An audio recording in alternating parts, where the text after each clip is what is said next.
प्रिय विद्यार्थियों, स्नातक अंतिम वर्ष कला की कक्षा में आज हम संयुक्त राष्ट्र संघ को लेंगे। अंतर्राष्ट्रीय संबंधों की प्रथम यूनिट में मैंने आपको परिचय करवाते हुए बताया था कि वैश्विक शांति की संस्था संयुक्त राष्ट्र संघ है। आज शीत युद्ध के वातावरण में, आज परमाणु शक्ति के वातावरण में अंतर्राष्ट्रीय शांति एक महत्वपूर्ण आवश्यकता है। राष्ट्रों के बीच में युद्धों को रोकना एक बहुत ही महत्वपूर्ण पक्ष है, जिसका आप महत्व समझेंगे। न केवल महत्व समझेंगे बल्कि इस उद्देश्य के लिए कार्य भी करेंगे। यही आपके शिक्षा के उद्देश्य की पूर्णता होगी। हमें हमारे पूर्वजों ने एक फलती फूलती धरती दी है, सुंदर पर्यावरण युक्त धरती दी है। जैसे हमारे पूर्वजों ने हमारे उज्जवल भविष्य की कामना की, हम भावी पीढ़ियों को क्या देकर जाएंगे? क्या आतंकवाद देंगे? क्या आतंकवाद से ग्रसित विश्व देंगे? क्या हम युद्ध की चिंताओं से ग्रसित अंतर्राष्ट्रीय संबंध देंगे, या फिर परमाणु युग की भयानक विनाशक क्षमताओं के बीच में मानव जाति के अस्तित्व के प्रश्न चिन्हों के साथ भावी पीढ़ी को ये अंतर्राष्ट्रीय संबंध हस्तांतरित करेंगे?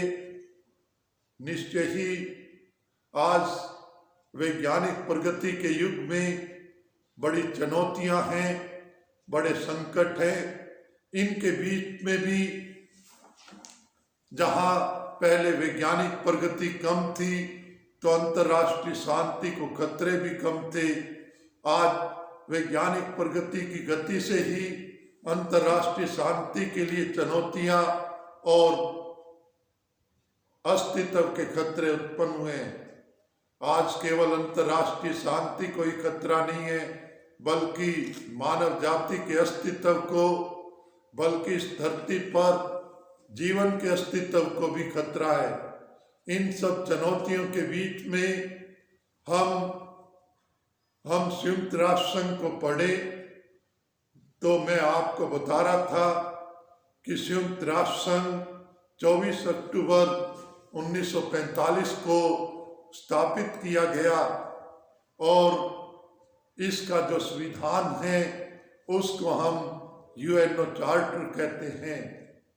यूएनओ चार्टर की प्रथम पंक्तियां हैं। मैं एक बार फिर याद दिलाना चाहता हूं, जो संयुक्त राष्ट्र संघ की, हम संयुक्त राष्ट्र संघ की जनताओं का निश्चय है।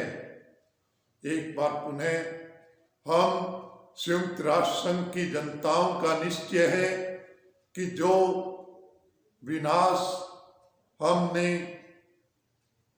इस पीढ़ी ने देखा है, उस भयंकर विनाश से भावी पीढ़ियों को बचाना है। इस संकल्प के साथ, ऐसे ही भावों के साथ संयुक्त राष्ट्र संघ आरंभ होता है। ये प्रथम भाव है, इनका आप ध्यान रखते हुए आप संयुक्त राष्ट्र संघ का अध्ययन करेंगे, मैं ऐसी अपेक्षा करता हूं। और संयुक्त राष्ट्र संघ के 6 प्रधान अंग हैं। एक बार पुनः मैं उच्चारित करता हूं, महासभा, सुरक्षा परिषद, अंतर्राष्ट्रीय न्यायालय, आर्थिक और सामाजिक परिषद, न्यास परिषद और सचिवालय। आजकल संयुक्त राष्ट्र संघ के महासचिव एंटोनियो गुटेरेस हैं, जो पुर्तगाल के हैं। इन 6 प्रधान अंगों को आपने भली भांति करना है। प्रत्येक वैश्विक संस्था संयुक्त राष्ट्र संघ से जुड़ी होती है, लेकिन ये उसके 6 प्रधान अंग हैं। वैश्वीकरण के दौर में, भूमंडलीकरण के दौर में, अंग्रेजी में ग्लोबलाइजेशन पीरियड में, आप इस वैश्विक कार्य प्रणाली को अच्छी तरह समझना है। लेकिन ये 6 भाग तो आपके पाठ्यक्रम का अंतर्राष्ट्रीय संबंधों का महत्वपूर्ण पक्ष है, तो इनको ध्यानपूर्वक आप लेंगे। मैं महासभा को आरंभ करना चाहता हूँ। तो महासभा संयुक्त राष्ट्र संघ का प्रधान अंग है। इसे साधारण सभा भी कहा जाता है, अंग्रेजी में जनरल असेंबली। ये विश्व की व्यवस्थापिका है या विश्व की संसद है। जब हम संसद की चर्चा करते हैं तो देश की सरकार की संसद आती है। तो किसी देश की सरकार की संसद संप्रभु संसद होती है। यद्यपि संयुक्त राष्ट्र संघ में संप्रभुता नहीं है, लेकिन संयुक्त राष्ट्र संघ की कार्य प्रणाली राष्ट्रों की सहमति और सहयोग पर आधारित है। संप्रभुता राष्ट्रों में निहित है या संप्रभुता संयुक्त राष्ट्र संघ के सदस्यों में निहित है। तो जब हम व्यवस्थापिका कहते हैं, जब हम इसे अंतर्राष्ट्रीय व्यवस्थापिका कहते हैं, तो हम वैश्विक व्यवस्थापिका और राष्ट्रीय व्यवस्थापिकाओं में संप्रभुता की स्थिति का भी अंतर ध्यान रखें। तो ये एक विश्व संसद है। इसमें प्रत्येक सदस्य देश को प्रतिनिधित्व दिया गया है। आप जानते हैं कि आजकल संयुक्त राष्ट्र संघ के 193 सदस्य हैं। प्रत्येक देश का प्रतिनिधित्व महासभा में होता है और इस समय 193 देशों का प्रतिनिधित्व है। कोई भी देश संयुक्त राष्ट्र संघ महासभा में अपने 5 प्रतिनिधि भेज सकता है, और लेकिन प्रत्येक देश का 1 वोट होगा। तो सितंबर माह में महासभा का अधिवेशन आयोजित होता है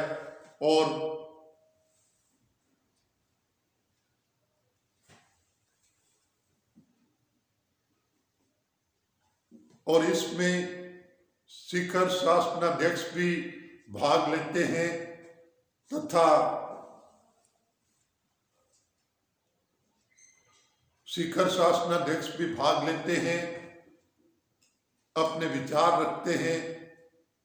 तो इसका विशेष अधिवेशन भी बुलाया जा सकता है। तो ये इसके विचार, इसमें प्रस्ताव पास किए जाते हैं। इन प्रस्तावों की बाध्यकारिता तो नहीं होती, लेकिन विश्व जनमत का प्रतीक होने के कारण इनकी कोई उपेक्षा भी नहीं कर सकता। तो इस क्रम में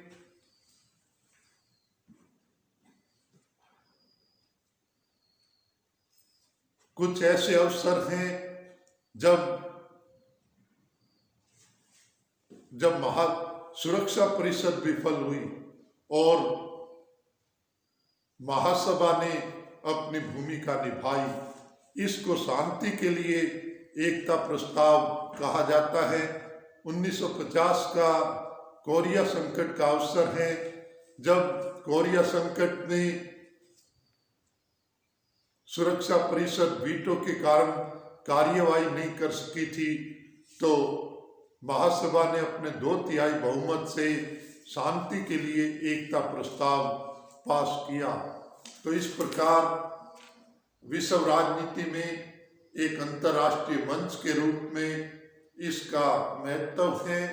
इसमें पदाधिकारियों का चुनाव, संयुक्त राष्ट्र संघ के अधिकारियों का चुनाव, विभिन्न संस्थाओं के अधिकारियों का चुनाव आदि में महासभा की भूमिका महत्वपूर्ण होती है।